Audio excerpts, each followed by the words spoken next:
The past 25 years has been a roller coaster, ups and downs, but with every moment being really exciting because I know something bigger is going to be just around the corner.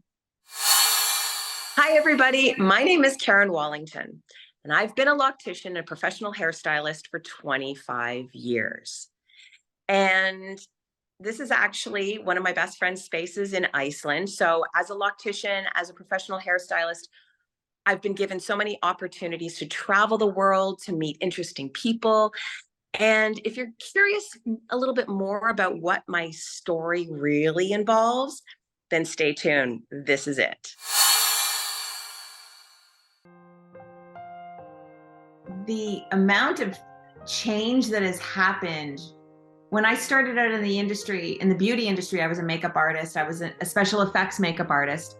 And I have a background in visual art, and I'm a very social person. So I think that when I was doing makeup, it allowed for me to connect with people and be creative. And my transition into doing hair was a bit of a fluke. I was working in California for a company called Cinema Secrets. And the founder of the company, he was a makeup artist and a former barber. And he approached me one day and he said, where do you see yourself in 5 years?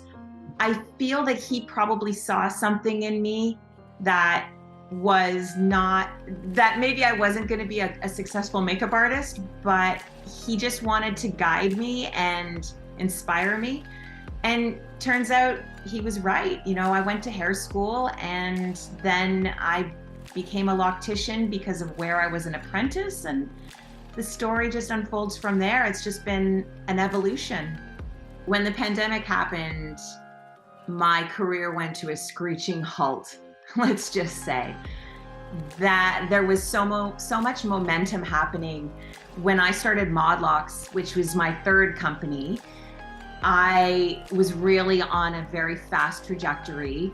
My social media was booming, and I felt very excited about the future.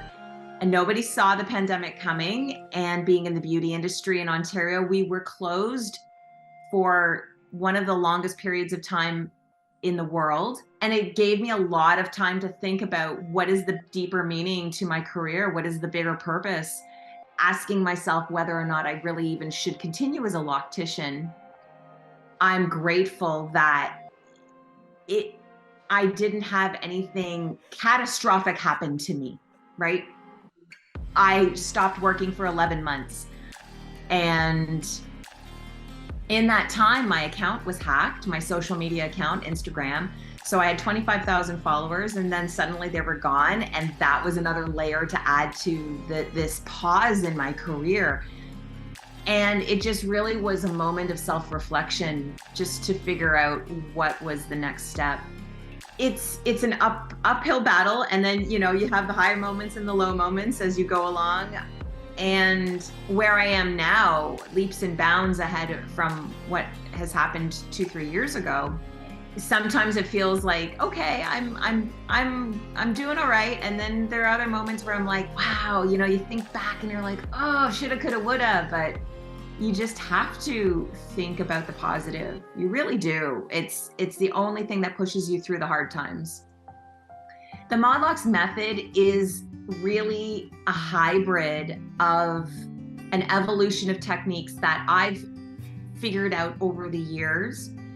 Techniques that at one point may have worked at the time and now have evolved into something else.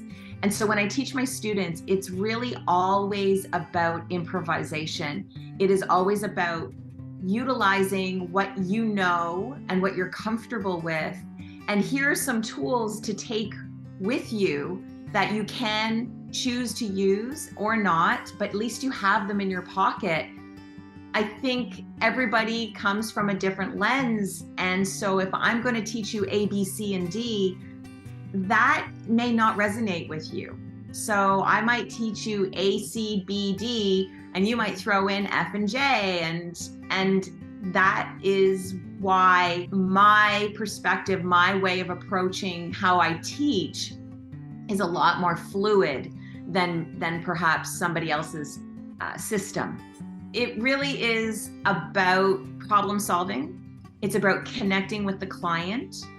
It's about building relationships, because the locks themselves will grow inevitably, no matter what. When you start them, they're going to continue. And really, as a loctician, it is my job to show up and facilitate and guide the process. It's so much more in depth than just going to a salon and getting a haircut and a color.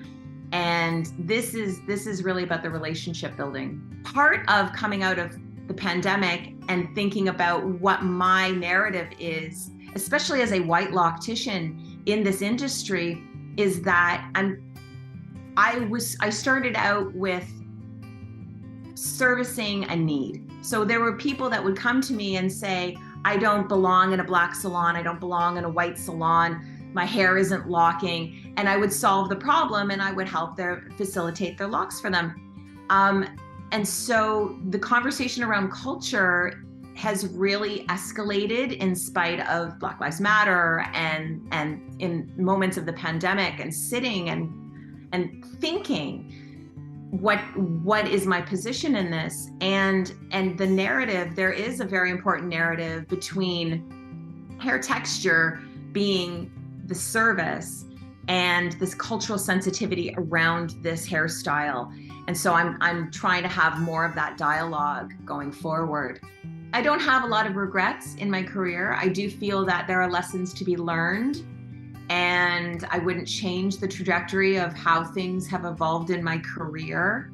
The biggest lesson I have learned is to not put all of my eggs into one basket in terms of sharing my knowledge with one individual, because nobody is ever going to do exactly what I do. So by teaching many people and sharing my techniques with as many individuals as I can, then those stars will shine, and some people will take what I teach them and maybe move into a different direction altogether. And some people will really resonate with what I'm saying and kickstart a career that is going to leaps and bounds jump ahead of mine, which is what any teacher really wants of their students, is to do better, right? It's the same thing as parenting. You want better for your children, so you raise them, you teach them what you know, and hope that they will move past you and succeed beyond what you've done. I absolutely think that I'm on the right trajectory. Where I am is where I'm supposed to be, and it doesn't come without ups and downs and hard work and loss and a change of direction. There are some wonderful projects that I have done since 2017 and I'm currently working on. And despite the pandemic, that was also something that I feel has birthed a lot of what I'm doing now. When I started in this career, this is funny, there's a store, a beauty supply store, and it's called Trade Secrets. And I didn't really understand that when I first started in the industry, but now, over the years, I've realized trade secrets means that you hold the information to yourself. When you learn something, you don't share that with anybody because you've acquired that. You've taken that course and you've learned those things. And if you share that with somebody, the expectation is you are going to lose clients, lose business, create competition. And the reality is, the more you share, the more is brought back. Everything comes around. And that is the way that young people are learning. The social media has created open source information. And so I'm grateful that I have understood that and welcomed that and created that narrative in my experience, in my education of others. And it's really just been a blessing. I love seeing my students thrive. I hope that they thrive, and that means that I've done my job. I have an event coming up on April 30th at the iconic Hair Academy, which is where I teach my lock classes. And it's really just a celebration of client relationships, the people in my life who have created such an impact on my life, the people who work in the beauty industry who I need to thank them. I need to honor them. And I love people. I'm a people person. So there's nothing I love more than an event where people can come together and share stories and network and talk and eat and listen to music and enjoy the vibe. I'm so excited for this event.